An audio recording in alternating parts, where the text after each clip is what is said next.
Praise the Lord. கர்த்தருடைய நாமம் மகிமைப்படுவதாக. கிறிஸ்துவ சகோதரிகள் என்ற இந்த அருமையான குரூப்பிலே மீண்டும் இப்படியான ஒரு கேரக்டர் ஸ்டடி எடுக்கும்படியாய் கர்த்தர் கொடுத்த சந்தர்ப்பத்துக்காக நான் ஆண்டவருக்கு நன்றி செலுத்துகிறேன். ஏசாயா தீர்க்கதரிசியை குறித்ததான ஒரு கேரக்டர் ஸ்டடியை நம்ம படிக்கலாம். அதுக்கு முன்பதாக சில ஹிஸ்ட்ரிகளை நம்ம பார்த்துட்டு நம்ம தொடர்ந்து அதிலிருந்து எப்படியே தேவன் ஏசாயா என்ற ஒரு தீர்க்கதரிசியை முன்குறித்து தேவனுடைய திட்டத்திலே பயன்படுத்தினார் என்பதையும், இந்த ஏசாயா தீர்க்கதரிசியுடைய வாழ்க்கை இன்றைக்கு நம்மளுடைய வாழ்க்கையோடு எப்படி ஒப்பிட்டு நாம தேவனுடைய கரங்கள்ல ஏசாயா போல நம்ம பயன்படலாம் என்பதையும் நம்ம வேதத்திலிருந்து பார்க்கலாம். முதலாவதாக ஏசாயாவை குறித்து கேரக்டர் ஸ்டடி படிப்பதற்கு முன்பதாக சில வரலாற்று காரியங்களை நம்ம படிச்சுட்டு அதுக்கு பின்பதாக நம்ம இதில் போனோம்னா இன்னும் அதிகமான காரியங்களை நம்ம தெரிஞ்சுக்க முடியும். நமக்கு தெரியும் பழைய ஏற்பாட்டு பிரிவுகள் 4 பிரிவுகளை கொண்டு இருக்குது. முதலாவதாக சட்ட புத்தகங்கள், அதாவது லா புக்ஸ் அப்படின்னு சொல்லுவாங்க. இரண்டாவதாக சரித்திர புத்தகங்கள், ஹிஸ்டரி புக்ஸ் அப்படின்னு சொல்லுவாங்க. மூன்றாவதாக கவிதை புத்தகங்கள், பொயட்ரிக் புக்ஸ் அப்படின்னு சொல்லுவாங்க. நான்காவதாக தீர்க்கதரிசன புத்தகங்கள், அது ப்ராஃபட்டிக் புக்ஸ் அப்படின்றது பழைய ஏற்பாட்டு பிரிவா இருக்கிறத நமக்கு நல்லா தெரியும். அடுத்ததாக இந்த தீர்க்கதரிசன புத்தகங்கள், நான்காவதா இருக்கிற இந்த தீர்க்கதரிசன புத்தகங்களை பொதுவா 2 பிரிவா நம்ம பிரிக்கலாம். பெரிய தீர்க்கதரிசன புத்தகங்கள், சிறிய தீர்க்கதரிசன புத்தகங்கள் அப்படின்ற நிலைமையில நம்ம பிரிக்கலாம். பொதுவா நமக்கு எல்லா புத்தகமும் புரியும். அதாவது வேதத்துல உள்ள ஆதியாமத்திலிருந்து வெளிப்படுத்தல் சில புத்தகங்கள் நமக்கு படித்தால் புரிந்து கொள்ள முடியாத அளவுக்கு சில காரியங்கள் சொல்லப்பட்டிருக்கும். சுவிசேஷ புத்தகம் நமக்கு நன்காவே புரியும். மத்தேயு, மார்க்கு, லூக்கா, யோவான் இதெல்லாம் நம்ம படிக்கும்போது நம்மளால புரிந்து கொள்ள முடியும், அண்டர்ஸ்டாண்ட் பண்ண முடியும். சங்கீத புத்தகத்தை படிச்சா யார் எழுதியிருக்கிறாங்க, எந்த சூழ்நிலையில இது எழுதப்பட்டது அப்படின்றத தலைப்பிலே கொடுத்திருப்பாங்க. அப்ப அது இன்னும் கூட நமக்கு நல்லா புரியும். ஆனால் இந்த தீர்க்கதரிசன புத்தகங்களை நமக்கு புரியாது. நமக்கு யாராவது ஒருவர் சொல்லி கொடுத்தா நன்றா இருக்குமே அப்படின்ற ஒரு நிலைமையில நம்ம எடுத்து எடுத்து அநேக நாட்கள் படித்த காலங்கள்லாம் எனக்கு இருக்கு. அப்படி படிக்கும்போது அது சில நேரங்களில புரியாம இருக்கும்.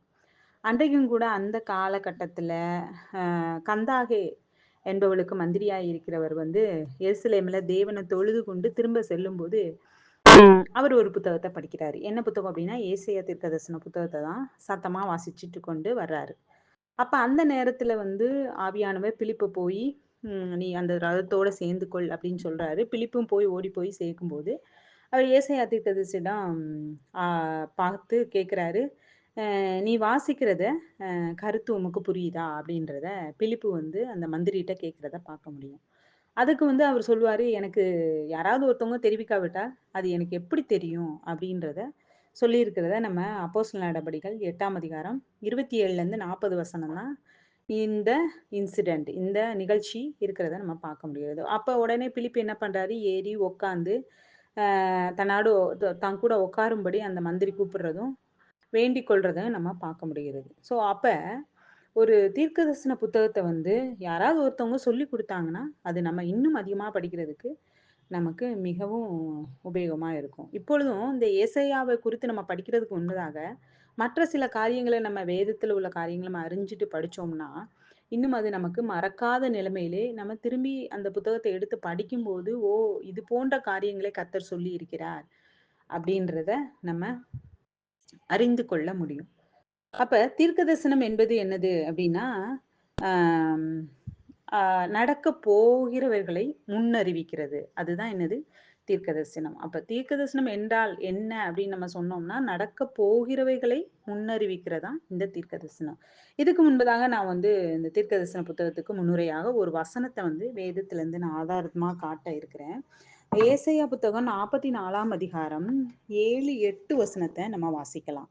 ஏசாயா 44ஆம் அதிகாரம் 7, 8. பூர்வ காலத்து ஜனங்களை நான் ஸ்தாபித்தது முதற்கொண்டு என்னைப் போல எதையாகிலும் வரவழைத்து இன்னினதென்று முன்னறிவித்து எனக்கு முன்னே வரிசையாக நிற்கத்தக்கவன் யார்? நிகழ்காரியங்களையும் வருங்காரியங்களையும் தங்களுக்கு அவர்கள் அறிவிக்கட்டும். நீங்கள் கலங்காமலும் பயப்படாமலும் இருங்கள். அக்காலம் முதற்கொண்டு நான் அதை உனக்கு விளங்க பண்ணினதும் முன் அறிவித்ததும் இல்லையோ? இதற்கு நீங்களே என் சாட்சிகள். என்னை தவிர தேவன் உண்டோ? வேறொரு கண்மலையும் இல்லையே, ஒருவரையும் அறியேன். அப்ப ஆண்டவர் இந்த தீர்க்கதரிசன புத்தகத்துல ஒரு காரியத்தை கூறுறாரு. வரப்போற காரியங்களை என்னைப் போல எதையாகிலும் வரவழைத்த இன்னினதென்று முன்னறிவித்தது உண்டோ? அப்ப நானே வரப்போறவைகளை முன்னறிவிப்பேன் அப்படின்றத சொல்லியிருக்கிறத பார்க்க முடிகிறது. என்னை போல தேவன் இல்லை, என்னை போல கண்மலையும் இல்லை என்று இந்த வசனத்தை சொல்றத பார்க்க முடிகிறது. அப்ப இந்த வசனம் என்ன சொல்கிறது? நம்முடைய தேவன் மட்டுமே வரப்போகிறவர்களை முன்னறிவிக்கிறவர். ஏன்னா நம்முடைய தேவன் ஜீவன் உள்ளவர், அவர் இருக்கிறவர், அவர் இன்னும் இருக்க போகிறவர், நிச்சயமானவர். கோடிக்கணக்கான வருஷங்களுக்கு பின்பு என்ன நடக்கும் என்பது அவருக்கு மட்டும்தான் தெரியும். அப்ப நம்முடைய வாழ்வில அடுத்த ஆண்டு என்ன நடக்கும், அடுத்து ஃபியூச்சர்ல என்ன என்ன நடக்கும் நம்முடைய வாழ்க்கையில என்பது அவருக்கு மட்டும்தான் தெரியும். அப்ப இது போன்று முன்னறிவிக்கிற தேவன் ஒருவரும் இல்லை. இந்த வசனத்தை தேவன் ஒரு முத்திரையா சொல்றதா நம்ம பார்க்க முடிகிறது. அப்ப தீர்க்கதரிசனம் என்பது முதலே சொன்ன போட்டபடி நடக்க போகிறவர்களை முன்னறிவிக்கிறதா என்னது தீர்க்கதரிசனம். ஓகே, இப்ப தீர்க்கதரிசனம் என்றால் என்ன நம்ம பார்த்துட்டோம். அடுத்து இந்த தீர்க்கதரிசிகள் யார் அப்படின்னு பார்த்தோம்னா, உபாகமம் 18:18 நம்ம வாசிச்சோம்னா, உன்னை போல ஒரு தீர்க்கதரிசியை நான் அவர்களுக்காக அவர்கள் தேசத்திலிருந்து அவர்கள் சகோதரரிலிருந்து எழும்ப பண்ணி என் வார்த்தைகளை அவர் வாயில் அருளுவேன். நான் அவருக்கு கற்பிப்பதையெல்லாம் அவர்களுக்கு சொல்லுவார். என் நாமத்தினாலே அவர் சொல்லும் என் வார்த்தைகளுக்கு செவி கொடாதவன் எவனோ அவனை நான் விசாரிப்பேன். இங்க 18:18 பார்க்கும்போது இங்க ஆண்டவர் மோசையை பார்த்து சொல்றாரு, உன்னை போல தீர்க்கதரிசியை எழும்ப பண்ணுவேன். அப்ப தீர்க்கதரிசியை யார் எழும்ப பண்ணுவார்? கர்த்தர் ஒருவரா மட்டும்தான் எழும்ப பண்ண முடியும். என் வார்த்தைகளை அவர் வாயில் அருளுவேன். அப்ப அந்த வார்த்தைகளை கொடுக்கிறது யாரு? கர்த்தர் தான். அப்ப தீர்க்கதரிசின்றது யார் அப்படின்னா, தேவன் எழும்புகிற ஒரு நபர் தான் யாரு? தீர்க்கதரிசி. யாரும் தானாக எழும்ப முடியாது, தேவன் எழுப்ப வேண்டும். இப்ப எரேமியா 1:5 நம்ம வாசிச்சோம்னா, 1:5 நான் உன்னை தாயின் வயிற்றில் உருவாக்கும் முன்னே உன்னை அறிந்தேன். நீர் கர்ப்பத்திலிருந்து வெளிப்படும் முன்னே நான் உன்னை பரிசுத்தம் பண்ணி உன்னை ஜாதிகளுக்கு தீர்க்கதரிசியாக கட்டளையிட்டேன் என்று சொன்னார். அப்ப தேவன் அவர்களை உருவாக்கணும், தேவன் அவருடைய வார்த்தைகளை அவர் வாயில வைக்க வேண்டும்.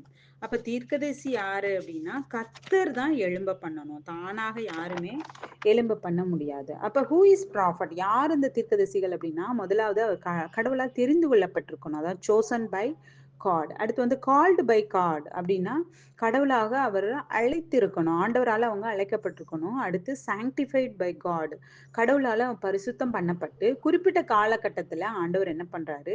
பயன்படுத்துறத நம்ம பார்க்க முடியும். இப்ப எரேமியா 1:5 கூட நம்ம பார்க்கும்போதே, நான் உன்னை தாயின் வயிற்றில் உருவாக்கும் முன்னே உன்னை அறிந்தேன், நீ கற்பத்திலிருந்து வெளிப்படும் முன்னே நான் உன்னை பரிசுத்தம் பண்ணி உன்னை ஜாதிகளுக்கு தீர்க்கதரிசியாக கட்டளையிட்டேன் அப்படின்றத நம்ம வாசிக்க முடியுது. அப்ப கடவுளால் தெரிந்து கொள்ளப்பட்டு அழைத்து பரிசுத்தம் பண்ணப்பட்டு ஒரு குறிப்பிட்ட காலகட்டத்துல பயன்படுத்துகிறவர்கள் யாரு? தீர்க்கதரிசிகள். அப்ப தீர்க்க தரிசனம் என்றால் என்ன? இப்ப நம்ம அநேக தீர்க்க தரிசனங்களை நம்ம புதிய ஏற்பாட்டிலையும் கூட நம்ம சில அதை குறித்ததான வசனங்களை நம்ம வாசித்திருக்கிறோம். தீர்க்க தரிசனம் என்றால் என்ன அப்படின்னா, 2 பேதுரு 1 20 21 2 வசனங்களை நம்ம வாசிக்கலாம். 2 பேதுரு 1 20 21. வேதத்தில் உள்ள எந்த தீர்க்க தரிசனமும் சுய தோற்றமான பொருளை உடையதாயிராதென்று நீங்கள் முந்தி அறிய வேண்டியது. தீர்க்க தரிசனமானது ஒரு காலத்திலும் மனுஷனுடைய சித்தத்தினாலே உண்டாகவில்லை, தேவனுடைய பரிசுத்த மனுஷர்கள் பரிசுத்த ஆவியினாலே ஏவப்பட்டு பேசினார்கள் அப்படின்றத நம்ம இங்க வாசிக்க முடிகிறது. இப்ப தீர்க்க தரிசனம் என்றால் என்ன? 2 பேதுரு 1:20-21 சொல்லும்போது, தீர்க்க தரிசனமானது ஒரு காலத்திலும் மனுஷனுடைய சித்தத்தினால அது உண்டாகவில்லை, அது தேவனுடைய பரிசுத்த மனுஷர்கள் பரிசுத்த ஆவியினாலே ஏவப்பட்டு பேசினார்கள் அப்படின்றத நம்ம புதிய ஏற்பாட்டில் நம்ம பார்க்க முடிகிறது. அப்ப தீர்க்க தரிசனம்ன்றது சுய தோற்றமான பொருளை உடையதா இராது என்றும் நீங்கள் முந்தி அறிய வேண்டியது அப்படின்றத நம்ம எங்க வாசிக்கிறோம்? 20ஆம் வசனத்துல வேதத்தில் உள்ள எந்த தீர்க்க தரிசனமும் சுய தோற்றமான பொருளை உடையதா இராது அப்படின்றத நம்ம வாசிக்கிறோம். அப்ப ஏன் அந்த வார்த்தை வாயில வைப்பேன் அப்படின்னு சொல்றது யாரு? ஆண்டவர். அப்ப அந்த வார்த்தையை நம்மளுடைய சுய இதா இராதபடி தேவனுடைய வார்த்தையா அந்த வார்த்தை நம்முடைய வாயில வைக்கிறது யாரு? ஆண்டவர் அப்படின்றத பார்க்கிறோம். அப்ப உண்மையான தீர்க்கதரிசி என்றால் அவன் சொன்னது நடக்கும், என்று ஆண்டவர் சொல்றத நம்ம உபாகமத்துல வாசிக்க முடியும். இதே 18ஆம் அதிகாரம், உபாகம் 18ஆம் அதிகாரம் கடைசி வசனங்களை நீங்க 22 இதுல எல்லாம் வாசித்தீங்கன்னா, ஒரு தீர்க்கதரிசி கர்த்தரின் நாமத்தினாலே சொல்லும் காரியம் நடவாமலும் நிறைவேறாமலும் போனால் அது கர்த்தர் சொல்லாத வார்த்தை. அதுதான் என்னது? கள்ளத அதாவது பொய்யான தீர்க்க தரிசனம் அப்படின்றத நம்ம பார்க்க முடிகிறது. அப்ப அந்த நாட்கள்ல உண்மையான தீர்க்கதரிசிகள் இருந்தார்கள், பொய்யான தீர்க்கதரிசிகள் இருந்தாங்க. பழைய ஏற்பாட்டு காலங்களிலும் இருந்தாங்க, புதிய ஏற்பாட்டு காலங்களிலும் இருந்ததை நம்ம பார்க்க முடிகிறது. அப்ப இன்றைக்கும் கூட நம்ம இந்த எசையா தீர்க்கதரிசி குறித்து நம்ம பார்க்கறதுக்கு முன்னாதான் தீர்க்கதரிசி தீர்க்க தரிசனம் என்றால் என்னன்றதையும், யார் தீர்க்கதரிசிகள், தீர்க்கதரிசிகள்னா யார் அப்படின்றதும், தீர்க்க தரிசனம் என்றால் என்ன அப்படின்றதையும் வேதத்திலிருந்து நம்ம படிச்சோம். இது இன்னைக்கு உங்களுக்கு உபயோகமா இருக்கும்னு நம்புறேன். வருகிற நாட்கள்ல இன்னும் கூட தீர்க்கதரிசிகள்லே நிறைய வகைகள் இருக்கிறாங்க.